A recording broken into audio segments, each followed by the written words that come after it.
शांति। आज 28 तारीख के मीठे बाबा के महावाक्य है। आज बाबा ने कहा, मीठे बच्चे, तुम्हारा प्यार आत्मा से होना चाहिए। चलते फिरते अभ्यास करो, मैं आत्मा हूँ, आत्मा से बात करता हूँ, मुझे कोई बुरा काम नहीं करना है। ठीक है, समझा रहे हैं बाबा कि आत्मिक दृष्टि अपना लो और मैं भी आत्मा और मेरे साथ जो रह रहे हैं वो सब भी आत्माएं हैं। ठीक है, परमात्मा की संतान है। तो प्रश्न है, बाप द्वारा रचा हुआ यज्ञ जब तक चल रहा है तब तक ब्राह्मणों को बाप का कौन सा फरमान जरूर पालन करना है? तो आंसर है, बाबा का फरमान है, बच्चे, जब तक ये रुद्र यज्ञ चल रहा है तब तक तुम्हें पवित्र जरूर रहना है। तुम ब्रह्मा के बच्चे, ब्रह्मा कुमार कुमारी कभी विकार में नहीं जा सकते। अगर कोई इस फरमान की अवज्ञा करते हैं तो बहुत कड़े दंड के भागी बन पड़ते हैं। अगर किसी में क्रोध का भी भूत है तो वह ब्राह्मण नहीं है। क्या कह रहे? वो क्या नहीं है? ब्राह्मण नहीं। तो मतलब समझ गए आप? विकारों पे काम करने के लिए कहा जा रहा है कि भाई विकारों को छोड़ो। आप अपना अपना देखो, जिसमें ज्यादा जो विकार है, जो जिसको ज्यादा तंग करता है, उस पे काम करे ना, बजाय दूसरों के। ठीक है, दूसरों के बजाय किसको देख लेना पवन में। तो क्या कह रहे हैं, बहुत कड़े दंड के भागी बन जाते हैं। अगर किसी में क्रोध का भूत है तो वह ब्राह्मण नहीं। ब्राह्मणों को आत्माभिमानी रहना है, कभी विकार के वशीभूत नहीं होना। तो गीत है, ओ दूर के मुसाफिर, तुझको कहाँ है जाना, परमात्मा पधारे, इतना भी तो न जाना। यही है ना? यही है शायद, जहाँ तक मुझे लगता है। चलो बाद में देख लेंगे, सुन लेना आप जाके। पुराना गीत है, बहुत पुराना गीत है। तो बाबा के लिए बच्चे कहते हैं, तो बाबा भी कह देते हैं, ओम शांति। दूर के मुसाफिरों को तुम ब्राह्मणों के बगैर कोई भी मनुष्य मात्र जानते नहीं है। हाँ, तो दूर का मुसाफिर कौन है? बाबा, है ना? ठीक है, तो यही तो कहा था, दूर के मुसाफिर हमको भी साथ में। हाँ, रह गए। हाँ, हम रह गए अकेले में। एग्जैक्ट वर्ड ये है। तो बाबा ने कहा कि तुम समझ रहे हो ना कि दूर का मुसाफिर कौन है। पवन मैम बताओ। अब आप सीख रही हो 1 बाय 1। अब आपकी डेली क्लास तरीके से चलेगी। तो यहाँ पे दूर के मुसाफिर किसे कहेंगे आप बताओ? शिव बाबा को। ठीक है, तो आपसे नए बच्चे आंसर दे रहे हैं, आप इतनी पुरानी हो गई हो, सही से आंसर देना आप। ठीक है, तो बुलाते हैं, हे परम धाम में रहने वाले परमात्मा आओ। ठीक है, पिता कहते हैं, परंतु बुद्धि में नहीं आता कि पिता का रूप क्या है, आत्मा का क्या है। भल समझते हैं आत्मा प्रभुति के बीच में चमकती है कैसे सितारे समान। बाबा ने कहा, समझते हैं लेकिन जानते नहीं है। ठीक है, कैसे आत्मा शरीर से निकल जाती है नहीं पहचानते, कैसे वो अपना अस्तित्व छोड़ देती है नहीं पहचान पाते। शास्त्रों में वर्णन जरूर है कई चीजों का, लेकिन फिर भी यथार्थ पहचान नहीं है। ये आप कैसे आइडेंटिफाई करेंगे कि आत्मा निकली है, आत्मा आई है? कैसे पता चलेगी आपको ये बातें? ठीक है, तो बाबा हम बच्चों को समझाते हैं, जिसे जितनी ज्यादा प्रैक्टिस होगी वो उतना ही अच्छे से समझ सकेगा। जिसको शरीर का भान होगा वो महसूस नहीं कर पाएगा। ठीक है, जैसे कि पता चल जाता है कि आत्मा कहाँ जाके जन्म लेगी। दुनिया में तो क्या करते हैं ना, जो 13वें दिन वो बनाते हैं ना राख का, तो उसमें देखते हैं भाई अगले दिन किसके पाँव पे है ना। तो कहीं ना कहीं कुछ तो आप इंडिकेशन लेना ही चाह रहे हैं, वो आत्मा चारों तरफ है। ठीक है, तो जरूरी नहीं है हर किसी का पता चले, नहीं चलता। जैसे मदर ने शरीर छोड़ा था तो कुछ भी नहीं आया था हमारा, तो उसमें तो यही तो है ना कि कुछ कहा नहीं जा सकता। ये प्रैक्टिस की बात है, और हमें पहले ही पता चल गया था कि वो अपनी मर्जी से जन्म लेंगे। आप समझ रहे हैं? इतनी पावरफुल आत्मा, इतनी पवित्र आत्मा, तो वो क्या है, फरिश्ता बन के सबकी क्या करेंगी? सेवा करेंगी। ये इंडिकेशन पहले ही आ गया था। तो ये क्या है, ये उसी को आ सकता है जिसको जितनी ज्यादा प्रैक्टिस है। और इमोशनली जुड़े हुए हैं और बाबा से जुड़े हुए हैं, हर तरह से जुड़े हुए हैं, तो पता चल जाता है। तो यहाँ पे बात यही है कि आपको भी ये देखना है कि हमको कितनी प्रैक्टिस है किस बात की। सबसे पहले खुद को देखने की, और फिर ही तभी तो आप दूसरे को देख पाएंगे। पहले आप खुद की तो प्रैक्टिस करिए। आप खुद ही देह भान में बैठे हैं तो कैसे समझेंगे कुछ। तो बावनी का आत्मा कैसे शरीर में प्रवेश करती है ये भी नहीं जानती। जब अंदर चुरपुर होती है तब पता पड़ता है कि आत्मा ने क्या किया है, प्रवेश किया। ठीक है, 3 मास के बाद शरीर में बाबा ने कहा पता चलता है भाई कोई है आत्मा। तो बाबा ने कहा तभी तो पता चलता है, उससे पहले क्या पता चल रहा है। खाली शरीर तैयार अगर हो भी गया है गर्भ में, आप उसका करेंगे क्या जब तक उसमें जान नहीं। और वो जान देने वाला कौन है, भगवान है, शिव बाबा। और जिसकी जान है आप उसे ही नहीं पूछ रहे। कितनी बढ़िया बात कि जैसे माँ ने बच्चे को जन्म दिया और माँ को ही ना पूछे, माँ से बच्चे को दूर करे अगर कोई, तो क्या कहेंगे उसे। तो ठीक इसी तरीके से आत्मा किसकी जान है, आप उसी से नहीं मिलने देते, आप उसी से दूर कर देते हैं। उल्टा बचपन से ही बच्चे को सबसे पहले कायदा तो ये होना चाहिए कि सबसे पहले माँ बाप भगवान की पहचान कराएं छोटे बच्चे को, उसके बाद अपना इंट्रोडक्शन कराएं, क्योंकि जान तो उसी की है उसमें। गुरु वही आत्मा ना भेजे तो फिर शरीर का कोई वैल्यू रहेगी, कुछ भी नहीं। तो क्या कहा, आत्मा चुरपुर करती है तभी पता चलता है। फिर जब परमपिता परमात्मा कहते हैं तो ये भी आत्मा ही पिता कहती है। आत्मा जानती है कि ये शरीर लौकिक पिता का है, हमारा बाप तो है निराकार, जरूर हमारा बाप भी हमारे जैसा बिंदी होगा। उनकी महिमा गाते हैं। मनुष्य सृष्टि का बीज रूप, ज्ञान का सागर, पतित पावन। हाँ जी पावन बहन कौन है बताओ आगे, कौन है, बाबा है, शिव बाबा है। ठीक है, परंतु कितना बड़ा व छोटा ये सबकी बुद्धि में नहीं बैठता। कैसा उनका रूप है, तो रूप संभालिए हो दिल में, चलते फिरते रूप रहता है भाई जी, रूप रहना चाहिए बाबा का। पहले बुद्धि में नहीं था तुम्हारी कि हमारी आत्मा क्या है।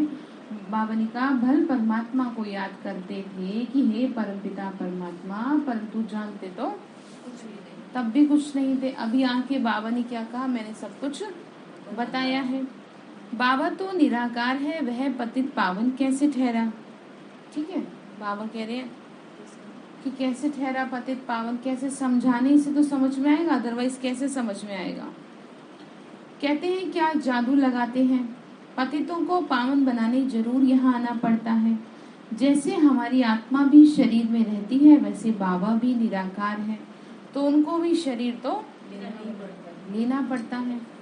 तभी तो शिवरात्रि अथवा शिव जयंती मनाते हैं। परंतु वह पावन आकर कैसे बनाते हैं ये भी तो जानो। पतित तो बन गए, विकारी तो बन गए, निर्विकारी भी तो बनना पड़ेगा ना। क्योंकि आप जब इस सृष्टि में प्रवेश किए थे, जब गर्भ में आए थे, तब आत्मा इतनी बुरी नहीं थी। हाँ, जो अब ये हाल हो गया है। हाँ ठीक है ना, और पाप कर्म करते करते हाल हो गया ना ये। तो अब आपको साफ सुथरा तो करना पड़ेगा ना, यानी पावन आपको करना पड़ेगा। एकदम स्वच्छ भेजा था आपको, जैसे आपने अपने बच्चे को बिल्कुल साफ सुथरा करके बाहर खेलने भेजा, और थोड़ी देर बाद वो गंदे कपड़े करके आपके पास आ रहा है, तो आप क्या कहोगे, भाई तुमने ये क्या किया, तुम्हें तो इतना साफ सुथरा भेजा था। तो बाबा भी हमें यही कहते हैं कि मैंने तुमको इतना अच्छा भेजा था, तुम कैसे हो गए। अब तुम्हें फिर से पावन बनना होगा, फिर से साफ होना होगा, चाहे तुम चाहो या ना चाहो। जब बच्चे के कपड़े साफ करते हैं तो उसे अच्छा थोड़ी लगता है, हाथ पैर पटकता है वो, लेकिन माँ क्या करती है, मार भी देती है अगर हाँ अगर नहीं वो मानता तो अब आपको भी तो किया जाए फिर साफ। ठीक है, पकड़ पकड़ के आपको साफ करे, भागते हो आप भी आपको पकड़ना पड़ेगा और क्या, गंदे हो गए। तो बाबा ने कहा देखो कैसे हो गए। आत्मा तो भ्रकुटी के बीच में रहती है, उसमें ही सारे संस्कार हैं। शरीर तो खलास हो जाता है, जो कुछ करती है वो आत्मा ही करती है। शरीर के ऑर्गन्स आत्मा के आधार पर ही चलते हैं। आत्मा रात को अशरीरी हो जाती है। आत्मा ही कहती है, आज मैंने आराम बहुत अच्छा किया, आज मुझे आराम नहीं आया, मैं शरीर द्वारा ये धंधा करता हूँ। ठीक है, आत्मा शरीर में बैठ करके सारे काम करती है और जैसे ही काम खत्म हो जाते हैं तो आराम से सो जाते हैं। और फिर कह रही है आत्मा की सो के उठ के बड़ा आज अच्छा लगा आराम आया। हाँ, नहीं कहते हुए सोने दो अब मुझे। क्यों सोने दो? क्योंकि आप थक गए। ठीक है, हर किसी को आराम चाहिए, जैसे भोजन है ऐसे आराम है। तो बात सारी आत्मा की हो रही है कि कुल मिला के आप ये मान लें कि आप कौन है।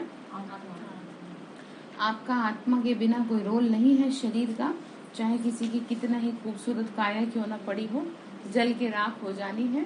तो इस राख के पीछे बुद्धि ना चलाएं। तुम समझ रहे हो ना, तुमको अब आदत पड़ जानी चाहिए। कितनी सुंदर बात कह रहे हैं। क्या कह रहे हैं पवन भाई, बोलो। आदत पड़ जानी चाहिए कि हम कौन है, आत्मा है। घर में जो भी रह रहे हैं वो बाबा के बच्चे, भगवान के बच्चे कौन है, आत्मा। मन में रखनी होती है ये बातें। जितना ज्यादा आप मन में इन बातों को रखेंगे उतना आपका दिमाग शांत रहेगा। आत्मा शरीर से निकल जाती है तो उनको मुर्दा कहा जाता है। छोड़ दिया शरीर। कैसे थोड़ी देर पहले बातचीत हो रही थी और कैसे एकदम छोड़ दिया, ऑन द स्पॉट पासा पलट गया। एक हंसता बोलता व्यक्ति आपको मुर्दे में नजर आ रहा है। अब क्या रह गया? कुछ भी नहीं। तो पाठ पक्का कर लो, मैं कौन हूँ, ठीक है। कोई काम का नहीं रहता। आत्मा निकलने से शरीर में जैसे बास आने लगती है। देखो, आत्मा ही तो शरीर को साफ सुथरा रखती है। नहीं कहते ना कि मेरे हाथ गंदे हो गए, मेरे पैर गंदे हो गए, जल्दी से साफ करो। तो वो कौन कह रही है? देख रही है जिस शरीर में बैठी हूँ साफ रहना चाहिए वो। ठीक है, तो इसीलिए आत्मा का रोल है सारा। शरीर को जाकर जलाती है। मैं तो तुम्हारा तो आत्मा के साथ ही प्यार है ना। तो आपको ये पक्का करा रहे हैं कि आप शरीरों के पीछे परेशान ना हो। शरीर आत्मा ने छोड़ दिया है तो अब आप सुकून से रहें, क्योंकि जो है पुराना कपड़ा हो जाता है तो चेंज तो करना पड़ता है। कोई कपड़ा आपका फट जाएगा तो क्या आप उसको पहने रहोगे? क्या है, उसको दूसरा ले लेते हैं, है ना। तो बाबा भी ये कह रहे हैं शरीर बेकार हो जाएगा तो फिर इसको क्या करेंगे रख के। आत्मा से प्यार है ना, जो शरीर से प्यार करता है वो तो बहुत ही खराब चीज मानी गई है। ठीक है, आत्मा की बिल्कुल कहते हैं ना, बिल्कुल अधोगति जिसे कहते हैं वो हो जाती है। तो हमारा किससे प्यार है? तो अगर आत्मा ने शरीर छोड़ भी दिया तो वो तो कहीं गई नहीं, फिर आप क्यों परेशान हैं? ठीक है, हाँ ठीक है। तो आत्मा का बाबा समझा रहे हैं कि आत्मा का शरीर से कोई मतलब नहीं है, उल्टा शरीर का आत्मा से मतलब है। हाँ, बेकार है। हाँ, तो आत्मा तो अकेली भी खुश है। शरीर का हाँ, और आज यहाँ कल को कहीं और, अपना हिसाब कहीं और करें पूरा। अब आपसे जब हिसाब पूरा हो गया तो आपके पास रह के करे क्या? अब आपसे कर्जा ले रखा था, अब कर्जा आपका दे दिया तो क्यों फिर आपके पास चक्कर लगाए बार बार? चुप्तू हो गया, अब खत्म करे कहानी। तो ऐसी आत्मा का जिससे हिसाब पूरा हो रहा है वो सब जा रहे हैं और आप बैठ के फिर रो रहे हो। दुख हो रहा है आपको, ये कोई अच्छी बात थोड़ी है। अब जिसको जाना है अपना हिसाब पूरा करके वो तो जाएगी आत्मा। अच्छा, आप कर क्या सकते हो ये बताओ? तो इसीलिए ज्ञान को बुद्धि में रखें। समझ रहे हैं पवन जी? ज्ञान को बुद्धि में रखें और खुद को समझदार बनाएं। ठीक है, आत्मा का हिसाब पूरा हुआ और वो चली गई। अब वो जहाँ है आराम से रहे, खुशी से रहे। आपकी शुभ भावना पीछे से ऐसी जाए तो वो आत्मा जहाँ, देखो मन से तो मन जुड़े हैं, मन से मन आज भी जुड़े हैं। दूर बैठा व्यक्ति भी आपको याद कर लेता तो आपको पता चल जाता है। तो ऐसे ही वो आत्मा जहाँ कहीं भी है, आपका मन उससे जुड़ा है, आप उसे अच्छे वाइब्रेशन दोगे तो डेफिनेटली वो रिसीव करेगी आत्मा, और इनडायरेक्ट वे में किसी न किसी तरीके से मिल भी जाएगी अगर आप शुभ भावना रखोगे।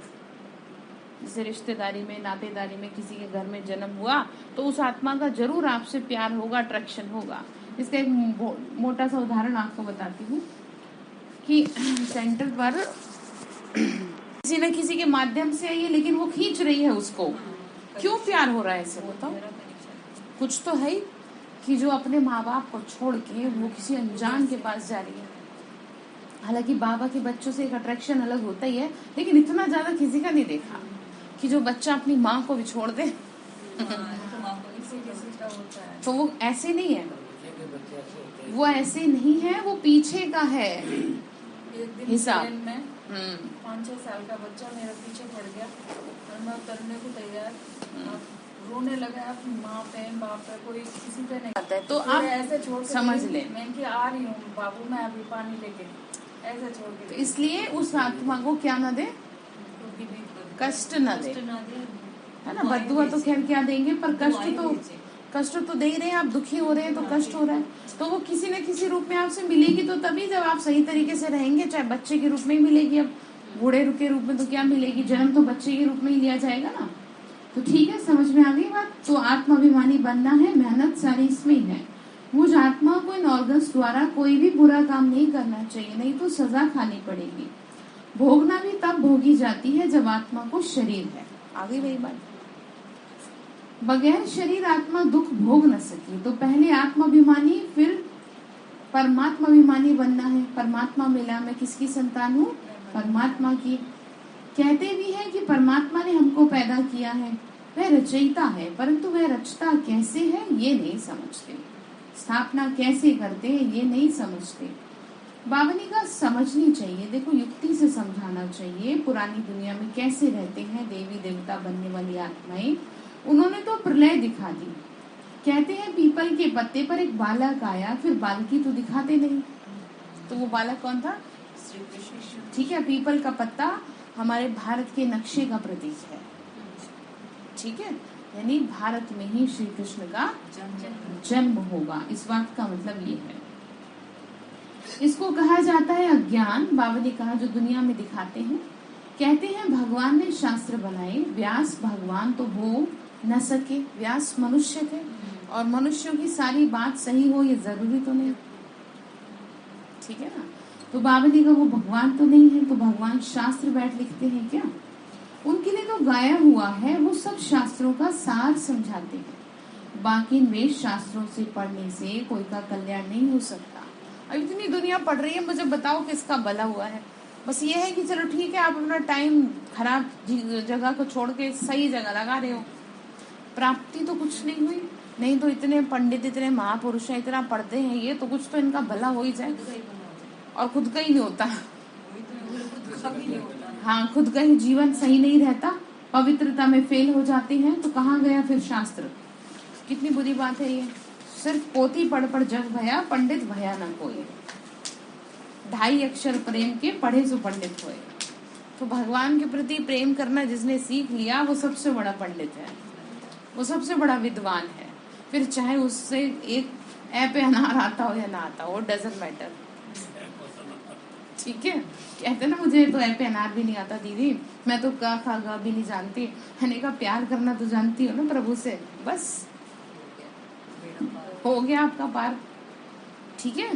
भगवान को कुछ नहीं चाहिए, आपका क्या चाहिए? बस भगवान को शास्त्रों से कोई मतलब नहीं है। वो शास्त्रों का सार तो समझा रहे, बस सुनते चलो और सुनाते चलो। बाबा ने कहा कि नहीं समझते, इन वेद शास्त्रों से किसी का कल्याण नहीं हो सकता। समझो ब्रह्म ज्ञानी है, समझते हैं ब्रह्म में लीन हो जाएंगे, वह तो मह तत्व है, आत्माएं वहाँ रहती हैं। ये ना जानने के कारण जो आता है सो बोलते रहते हैं, और मनुष्य भी सत्य सत्य करते रहते हैं। सत्य वचन महाराज, ये ना जानने के कारण जो आता है वो सब बोलते हैं। बहुत ही हठयोग प्राणायाम आदि करते हैं, तुम तो कर ना सको, तुम नाजुक रहते हो। बाबा ने कहा तुम नाजुक कन्याओं माताओं को क्या तकलीफ देंगे? पहले तो माताएं राज विद्या भी नहीं पढ़ती थी, थोड़ी सी भाषा सीखने के लिए स्कूल में भेजा जाता था, बाकी नौकरी तो करनी नहीं है। अभी तो माताओं को पढ़ना पड़ता है, कमाई करने वाला ना हो तो अपने पैरों पे खड़ी हो सके, भीख ना लेनी पड़े। इसीलिए आजकल जरूरी है, मिनिमम क्वालिफिकेशन तो चाहिए ना। पहले तो नहीं था, आजकल सब कुछ बदल रहा है। नहीं तो कायदानुसार बच्चियों को घर का काम सिखाया जाता था, पढ़ाई लिखाई की उतनी जरूरत नहीं थी। जितना इसका यूजफुल है ये उतना ही मिसयूज भी हो रहा है ना। जिसको पैसे की जरूरत नहीं है वो भी क्या है, शौक में, ठीक है ना, शौक में बाहर की हवा लेते हैं और फिर खराब संगत खराब हो जाती है। कौन बैठा है आजकल किसको संभालने वाला, बताओ? कोई किसी को नहीं संभाल सकता। तो आजकल तो ये हो गया ना, भाई पढ़ लिख लिए तो घर में बैठ के क्या करें। तो पढ़े लिखे घर में रहना क्या अलाउ नहीं है, बताओ? बुद्धि की बात है। तो भीख ना लेनी पड़े इसलिए कायदेनुसार काम सिखाया जाता था। अभी तो बैरिस्ट्री डॉक्टरी आदि सीखती रहती है। यहाँ तो तुमको कुछ करना ही नहीं है। बाबा ने कहा मजे करो, मेरे बने हो तो मजे करो, मुझे याद करो, 2 रोटी का जिम्मेदार मैं हूँ, ठीक है? अंत तक मैं दूंगा, बस मुझे भोग लगाते रहना, क्योंकि करेगा ही तो मिलता है ना। सुदामा का मुट्ठी भर चावल है, आप खाते जा रहे हो, उसको भोग लगा नहीं रहे, सिखा नहीं रहे, सीख नहीं रहे, तो कैसे? देखो किसी को कुछ चाहिए आपको तो पहले देना तो पड़ेगा ना। अच्छा, भगवान आपको किसी चीज का करेगा क्या? मनुष्यों को जरूरत होती है किसी भी चीज की, खाने पीने पहनने ओढ़ने की। भगवान को थोड़ी किसी चीज की जरूरत है, ठीक है? बस ये है कि आपको देने का नियम ये है, बिना कुछ करे तो किसी को कुछ मिलता नहीं। हाँ, तो बाबा बोल रहे बच्चे, तो पहले कोई को भी बाप का परिचय देना है। निराकार को तो सभी शिव बाबा कहते हैं, परंतु उनका रूप क्या है कोई भी जानते नहीं। ब्रह्म तो तत्व है, जैसे आकाश में कितना बड़ा है, अंत नहीं पा सकते। वैसे ब्रह्म तत्व का भी अंत नहीं है, उनके अंश मात्र में आत्माएं रहती हैं। बाकी तो पोलार ही पोलार है, सागर भी अथाह है। बॉम्बे में गए हैं आप में से कोई, देखेंगे कहाँ तक देखेंगे, नजर ही थक जाएगी, समझ ही नहीं आएगा अंत कहाँ है। तो बाबा ने कहा मेरा अंत क्या पा सकोगे तुम? न इस प्रकृति का अंत पा सकते, 5 तत्वों का अंत पा सकते, नहीं पा सकते। बाबा ने कहा कि पोलार ही पोलार है, सागर भी अथाह है, चलते जाओ, पोलार का भी अंत नहीं है। कोशिश करते हैं ऊपर जाने की, परंतु जाते समय उनका सामान ही खुट जाता है। वैसे ही महतत्व भी बहुत बड़ा है। जाते हैं ना, कोई कभी कहीं जाता है, कोई कहीं जाता है, बड़ा बेकार हो जाता है, ग्रेविटी खत्म हो जाती है शरीर से, बहुत दिक्कत हो जाती है जो जाते भी हैं स्पेस में। वहां जाकर कुछ ढूंढने की जरूरत ही नहीं, ढूंढते रहते हैं। सबसे पहले पानी ढूंढना था वहीं से, तो वहां आत्माओं को यह विचार करने की जरूरत नहीं रहती, ढूंढने से फायदा ही क्या होगा। कहाँ पर? स्वर्ग। स्वर्ग में कुछ भी कहीं भी सर्च करने की जरूरत नहीं है, सब कुछ इन हैंड मिलेगा आपको, प्रकृति सहित। जैसे दासियां मिलती है ना, पहले के टाइम में मिलती थी। तो बाबा ने कहा तुम्हें इन हैंड में क्या दूंगा? वर्षे के साथ प्रकृति भी हाथ में दूंगा, तुम जैसे चाहे इस प्रकृति को चलाना। तपस्या तो करनी पड़ेगी ना, नहीं हो पाएगा ऐसे। समझो स्टार्स में आकर दुनिया ढूंढते हैं, परंतु फायदा ही क्या है? वहाँ कोई को बाप को पाने का रास्ता तो नहीं है। भक्ति करते रहते हैं भगवान को पाने के लिए, तो उनको भगवान मिलता है क्या? नहीं। वह मुक्ति जीवन मुक्ति देते हैं, ढूंढना भगवान को होता है, न कि पोलार को। स्पेस में ढूंढे जा रहे हैं, क्या मिलेगा बताओ? जहाँ से कुछ मिलता ही नहीं। कितना गवर्नमेंट का खर्चा होता है, ये भी ऑलमाइटी गवर्नमेंट है। पांडव और कौरव दोनों को ताज नहीं दिखाते। बाप आकर तुमको सब बातें समझाते हैं, जबकि तुम इतनी सारी नॉलेज पाते हो तो तुमको बहुत खुश रहना चाहिए। ज्ञान मिला, सब कुछ मिल गया, और क्या चाहिए? तो बाबा ने कहा पढ़ा कौन रहा है तुमको? हाँ जी, कौन पढ़ा रहा है? बाबा पढ़ा रहे, सृष्टि का मालिक पढ़ा रहा है। वो बैठा के आपको कह रहा है कि बच्ची आत्मा हो आप, और जो आपके साथ रह रही है ना, वो भी कौन है? मेरी संतान है। तुम्हारी आत्मा कहती है हम पहले सुदेवी देवता थे, हम बहुत सुखी थे, पुण्य आत्मा थे, इस समय हम पाप आत्मा बन पड़े हैं, क्योंकि ये रावण का राज्य है, ये रावण की मत पर है। तुम हो ईश्वरीय मत पर, रावण भी गुप्त है तो ईश्वर भी गुप्त है। अभी ईश्वर तुमको मत दे रहे हैं, रावण कैसे मत देते हैं? रावण का तो कोई रूप ही नहीं है। रावण तो कितने रूप धरते हैं, बहुरूपी है। बाबा ने कहा वो तो रूप धरते हैं, ठीक है। कौन से रूप? विकारों के रूप। रावण के तो सभी रूप है, जानते हैं हमारी आत्मा में 5 विकार हैं। हम आसुरी मत पे चल रहे हैं, मेल फीमेल दोनों में 5 विकार हैं। तो ये सब बातें मनुष्यों की बुद्धि में तब बैठेंगी जब पढ़ाने वाले निराकार परमात्मा को क्या करेंगे, और हाँ जी याद करेंगे, तभी तो बैठेगी ना। जब वह साकार में आवे तभी तो हम ब्राह्मण बने। बाप भी रात को ही कहा जाता है। शिवरात्रि सो ब्रह्मा की रात्रि हो गई। ब्रह्मा द्वारा ही ब्राह्मण बनेंगे। यज्ञ में ब्राह्मण जरूर चाहिए। शिवरात्रि मनाते हैं ना, तो बाबा ने कहा वो रात्रि मेरी ही गाई जाती है, ठीक है। ब्राह्मणों को जब तक यज्ञ संभालना है, जब तक पवित्र रहना है। जिस्मानी ब्राह्मण भी यज्ञ रचते हैं तो विकार में नहीं जाते। फल है विकारी, परंतु यज्ञ रचते समय विकार में नहीं जाएंगे। जैसे तीर्थों पर जाते हैं तो जब तक तीर्थों पर रहते हैं विकार में नहीं जाते। तुम ब्राह्मण भी यज्ञ में रहते हो, तो फिर अगर कोई विकार में जाते हो तो बड़े पाप आत्मा बन पड़ते हो। यज्ञ चल रहा है तो अंत तक तुमको पवित्र रहना है। ब्रह्मा के बच्चे ब्रह्मा कुमार कुमारियां कभी विकार में नहीं जा सकते। बाप ने फरमान किया है तुम कब विकार में नहीं जाना, नहीं तो बहुत दंड के भागी बन जाएंगे। विकार में गए तो सत्यानाश हुई। तुमने पवित्र रहने की प्रतिज्ञा की है, अगर बाप से प्रतिज्ञा कर ब्राह्मण बन फिर विकार में गए तो चंडाल का जन्म पाएंगे। बावनी का यहाँ वैश्य जैसा गंदा काम कोई होता नहीं, ये है ही वैश्यालय।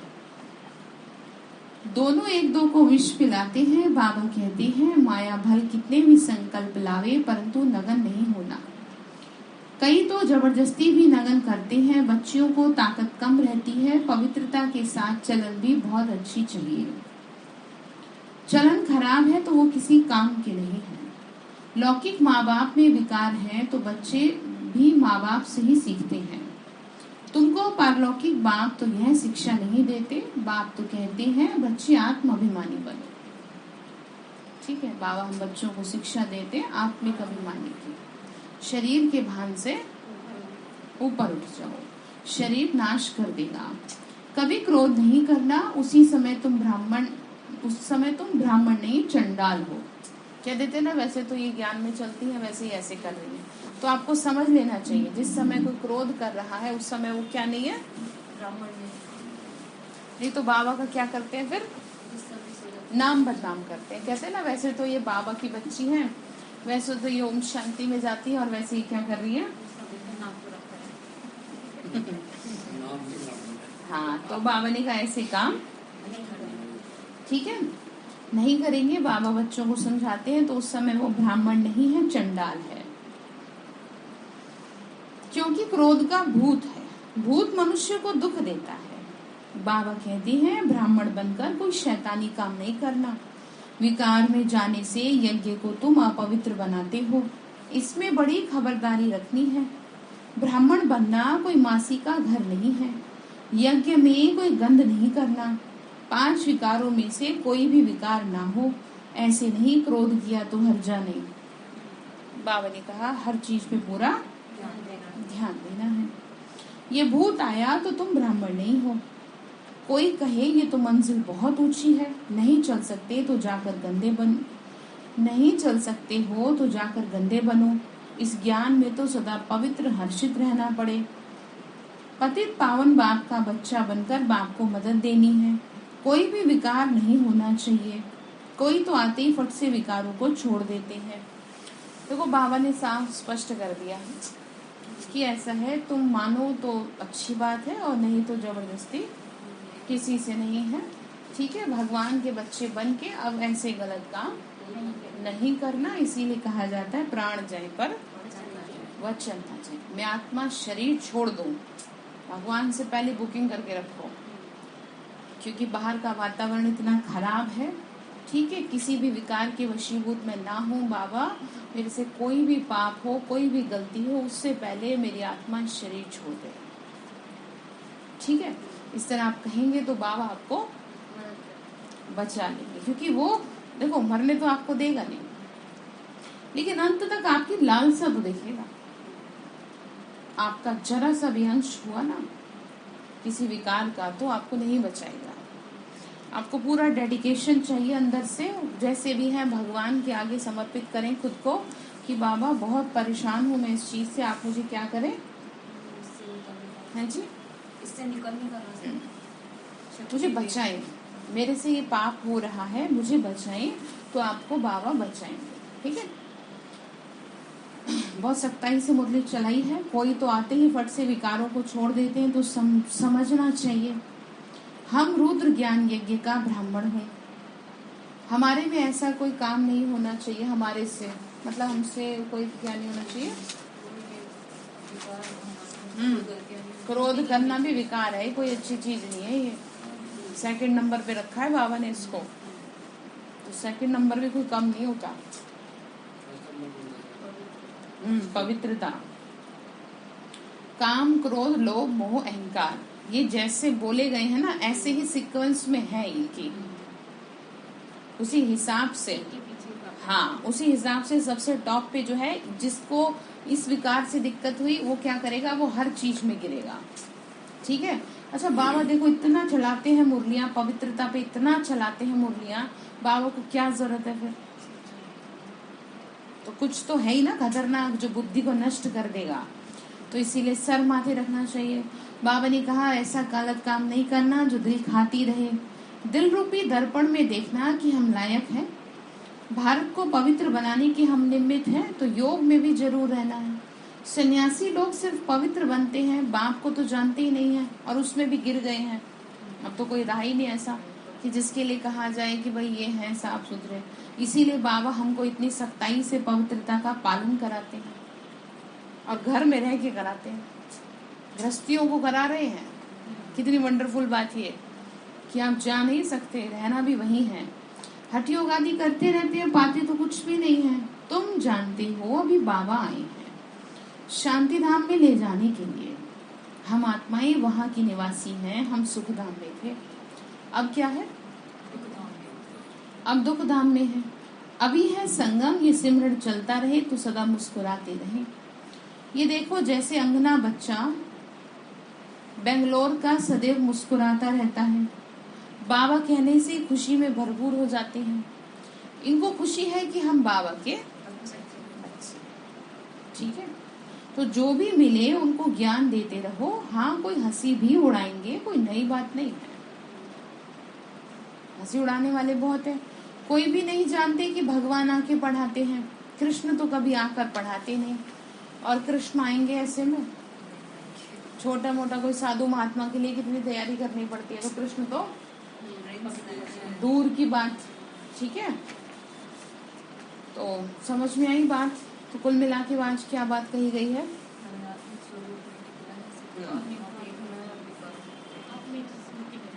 हाँ, और काम किस पे करना है,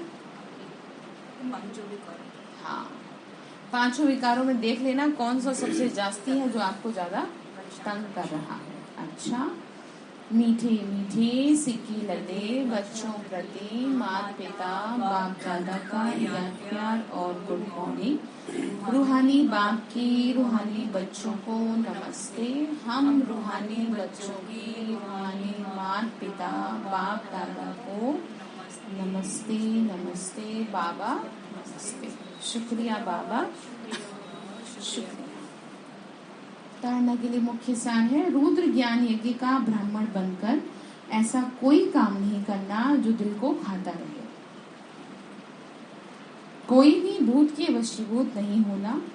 दूसरी पॉइंट है, देखो आपका घर भी यज्ञ है, आप तो बैठे हो, ठीक है, तो जहाँ आप बैठे हो वहाँ यज्ञ चल रहा है, ऐसा नहीं बाबा के घर को यज्ञ कहा गया है। जहाँ जहाँ भी सेवा चल रही है वो सब भगवान के रचे हुए यज्ञ, और उसको खराब ना करें। दूसरी पॉइंट है पतित पावन बाप का पूरा मददगार बनने के लिए सदा पवित्र और हर्षित रहना है। ज्ञान का सिमरण कर मुस्कुराते रहना है। क्या कहा बताओ पवन भाई? तो मुस्कुराती रहोगी ना, ठीक है। वरदान दिया बाबा ने, चित्त की प्रसन्नता द्वारा दुआओं के विमान में उड़ने वाले संतुष्ट मणि भव। चित्त की प्रसन्नता, ठीक है। बाबा ने कहा जब आपका चित्त प्रसन्न रहेगा तो संतुष्ट रहेंगे आप। बाबा बोल रहे हैं संतुष्ट मणि उसे कहा जाता है जो स्वयं से, सेवा से और सर्व से संतुष्ट हो। तपस्या द्वारा संतुष्टता रूपी फल प्राप्त कर लेना, यही तपस्या की सिद्धि है। संतुष्ट मणि वह है जिसका चित्त सदा प्रसन्न हो, ठीक है। चित्त समझते हैं? हाँ, मन, अंदर का जो मन है ना, हाँ, वो शांत रहे, खुश रहे। प्रसन्नता अर्थात दिल दिमाग सदा आराम में हो, सुख चैन की स्थिति में हो। ऐसी संतुष्ट मणियां स्वयं को सर्व की दुआओं के विमान में उड़ता हुआ अनुभव करेंगी। क्या कहा? संतुष्ट मणि कौन है? जिसका चित्त सदा प्रसन्न हो, ठीक है।